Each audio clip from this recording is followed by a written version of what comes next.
राशिद भाई, पिछले शो में हमने बात की थी, अनफॉर्चुनेटली दूसरा मैच हुआ नहीं, बट जब आप किसी को पिक करते हैं, हमने माजी में ऐसा बहुत दफ़ा देखा है कि टीमें बन जाती हैं, लड़के पिक हो जाते हैं, लेकिन वो हमें एक्शन में नज़र नहीं आते हैं।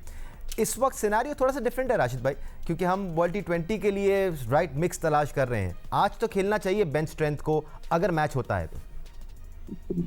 अगर मैच होता है दानिश, ये बहुत अहम सवाल है आपका। और क्योंकि वर्ल्ड कप आने वाला मैचेस नहीं खेल रहे, और जब हम यहाँ पे खेल रहे थे, कुछ प्लेयर हमारे बिग बैश में शादाब खेल रहे थे और बांग्लादेश में कुछ प्लेयर्स खेल रहे थे, वो यहाँ पे आ गए और यहाँ पे भी मैचेस नहीं मिलेंगे, तो थोड़ा आपकी तैयारी का नहीं पता चलेगा। आपकी जो कुछ प्लेयर मिसिंग है वो आएंगे नहीं आएंगे उसका नहीं पता चलेगा। और नए प्लेयर्स को हमने ट्राई नहीं किया, चाहे वो आप लेके गए समद को लेके गए या नाफे को लेके गए, उस्मान तारिक नहीं खेले, एक आध फास्ट बॉलर नहीं खेले, शायद वसीम वो नसीम नहीं खेले। तो आपके पास तैयारी के जो मौके मिल रहे हैं वो शायद ज़ाया हो जाए। मैच होना चाहिए आज, अगर बारिश रुक जाती तो होना चाहिए। सवाल यही है कि जो प्लेयर्स हमारे बाहर गए हुए वो तो थोड़ी बहुत परफॉर्मेंस दे रहे हैं, नहीं दे रहे, उनका क्या फ्यूचर होगा पाकिस्तान टीम के अंदर, वो है। और जो खेल रहे हैं, क्या आप लोग इस पे इत्तेफाक करते हैं कि यार यही प्लेयर हमारे पास है? स्पेशली मैं बार बार एक बात कहता हूँ, नंबर 3 नंबर 4 या बॉलिंग में थोड़ा सा ज्यादा बॉलर है हमारे पास। तो अभी तैयारी मुझे लगता है कि बारिश की वजह से थोड़ा सा मुश्किलात तो जरूर आई है इनको। जब ऐसी सिनेरियोज होते हैं ना सिकू भाई, के आपने कुछ सोचा हुआ होता है और फिर वो हो नहीं रहा होता है, तो कन्फ्यूजन में सिर्फ इजाफा होता है। और कुछ फैसले ऐसे किए गए रिसेंट टाइम्स में सिलेक्शन को लेकर या फिर टीम कॉम्बिनेशन में जो छेड़छाड़ हुई है, उससे कन्फ्यूजन में और कॉम्प्लिकेशन में सिर्फ इजाफा ही हुआ होगा टीम मैनेजमेंट के। या देखो, कन्फ्यूजन इसलिए नहीं है कि मेरे पास 6 लड़के तो वो हैं कि जो कि पूरे 19-20 मैच खेले, 19 और 20 और 18। उसमें साइम है, फरहान है, फ़खर है, आगा है, नवाज़ है, फ़हीम है। इन लोगों ने 18 मैच, 17 मैच और 16 मैच खेले हुए, जो मेरे पास मैंने उनको निकाला। मैंने ये निकाला यूएई की जो ट्राई सीरीज़ हुई थी। उसके बाद जब यूएई ख़त्म हुआ और पाकिस्तान शुरू हुआ, जिसमें एक ट्राई सीरीज़ हुई थी और एक वैसे सीरीज़ हुई थी, उसमें बाबर को ऐड किया गया, उस्मान को ऐड किया गया, इब्रार और शाहीन पहले से ही खेल रहे हैं, तो 8 तो ये लड़के हो गए। तो उससे पहले हारिस खेल रहे थे, हारिस को निकाल के उन्होंने उस्मान को लिया, उन्होंने 8 मैच खेल लिए, बाबर ने 8 मैच खेल लिए। अब शादाब की इंडक्शन हो गई है, तो अब बड़ा इंटरेस्टिंग होगा कि भाई शादाब का 3, इसलिए कि अपने जो माइक हैसन है वो ऑलराउंडर्स पे बिलीव करते हैं, तो मुझे ऐसा है कि वो 3 ऑलराउंडर्स ज़रूर खिलाएंगे, कि वो नवाज़ खिलाएगा, फ़हीम को खिलाएगा और शादाब को। तो ये 3 हो गए, ऊपर 6। अगर बाबर आ जाते हैं तो ऑब्वियसली बाबर की जगह है, उसके अलावा किसी को उन्होंने ट्राई ही नहीं किया, ना समद को किया, ना किसी और। कोई एक बैट्समैन बता दें कि हमने ट्राई किया होगा, अल्लाह ना करे, खुदा ना करे, किसी की तबीयत ख़राब होती है, हैमस्ट्रिंग पुल हो जाता है, कुछ तकलीफ हो जाती है। और इंजरी इश्यूज तो आपके सर पे है ना। Shaheen Shah Afridi is injured right now, we don't know कि वो कब फिट होंगे। नहीं, शाहीन को इंजरी की वजह से नसीम अंदर हैं, वसीम अंदर हैं, मिर्ज़ा अंदर हैं, हमारे पास 3 या 4 ऑप्शंस हैं, उनमें से 2 को खिलाना है। मगर अगर बैट्समैन अगर अनफिट हो जाता है तो आपने किसी को ट्राई किया? मेरा ये सवाल है सेलेक्टर से, मैं पूछ रहा हूँ, आपने किसी को ट्राई किया? वो हुसैन तलत उसको 4-5 मैच खिलाया, उसको फारिग कर दिया, वो गायब हो गया सीन से। और कोई मुझे नाम याद नहीं आ रहे, अगर आप लोगों को कोई नाम याद आ रहा हो, किसी एक लड़के को नहीं। ये किस किस्म की सिलेक्शन है? ये कैसी सोच है सर? मैं पीसीबी से कहूँगा कि आप पूछें अपने सिलेक्टर से, खुदा ना करे किसी एक बैट्समैन का इंजरी होती है, आप किसको खिलाएंगे? आपने ट्राई नहीं किया, इसको डायरेक्ट आप मैच में फेंक देंगे? ये कैसे हो सकता है?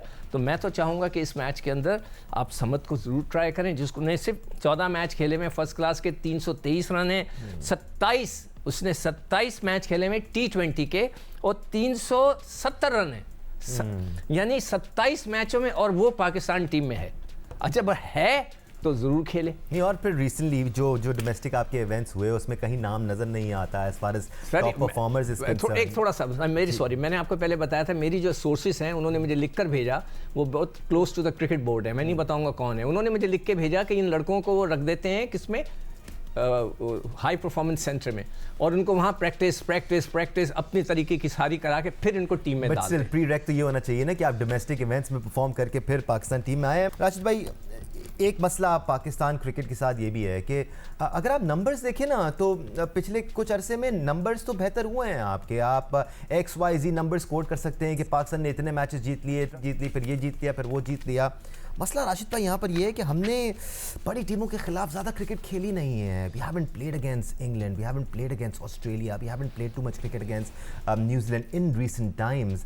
तो हम शायद गेज नहीं कर पा रहे हैं कि हमारी टीम कहाँ स्टैंड कर रही है. हाँ, पिछले शो में आपने ये जिक्र ज़रूर किया था, जो कि बहुत ज़्यादा वैलिड पॉइंट है, कि श्रीलंका की conditions Pakistani style of play को सपोर्ट करेंगी. स्टिल आपको तगड़ी टीमों के साथ थ्रू आउट द ईयर खेलना है ताकि फिर आपके अंदर वही स्ट्रेंथ डेवलप हो. नहीं, जो आपका सवाल है वैलिड है बहुत. हमने पिछले शो में भी यही बात की थी कि जिस तरह से हमारे प्लेयर्स खेले हैं, काफी मैचेस खेले हैं हमने. 2023 के बाद 74 मैचेस खेले हैं. ये तो हम जब बात कर रहे हैं, लास्ट ईयर हम 34 मैचेस खेले हैं. हमने अपने से नीचे वालों के साथ ज्यादा खेले हैं. ठीक है, हमने एक आध नंबर ऊपर होगी वेस्ट इंडीज, उससे खेल लिया, या साउथ अफ्रीका की वो टीम थी जो कि अपने प्लेयर आजमाना चाहती थी.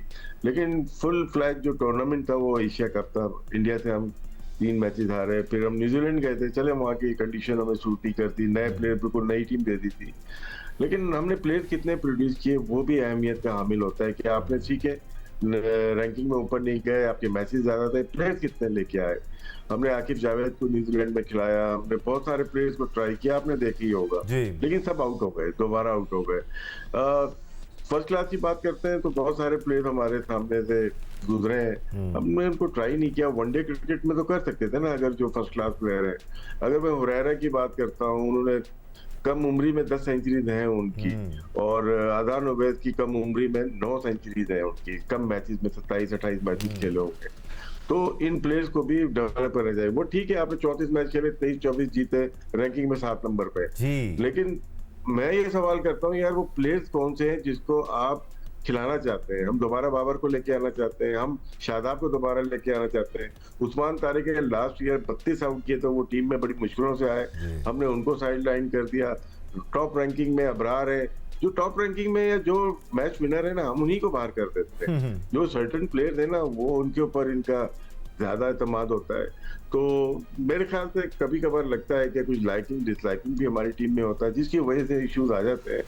ये होनी नहीं चाहिए. हो सकता है मैं गलत सोच रहा हूँ, लेकिन ऐसा इंप्रेशन आता है कि थोड़ी सी लाइकिंग चलती है, जिसकी वजह से आपके मैच विनर बाहर बैठ जाते हैं और आपके सर्टेन प्लेयर्स प्लेइंग 11 में आ जाते हैं. नहीं, और इस बात की हमें निशानदेही नज़र भी आती है जब आप टॉप स्कोरर्स को छोड़ के स्क्वाड हैं, और वो लड़के जो डोमेस्टिक परफॉर्म कर रहे थे उनको छोड़ के आप ऐसे प्लेयर्स को पिक करते हैं जिनमें बेशक टैलेंट होगा. I mean, I have talked about Khawaja Nafay loads of times and I think he is very impressive. लेकिन एक सही तरीकाकार होता है किसी भी प्लेयर को टीम में लाने का. आप उसको इंडक्ट करते हैं डोमेस्टिक की परफॉर्मेंस पर, उसको ट्रांजिशंस लेकर फिर पाकिस्तान टीम में आना होता है. खैर,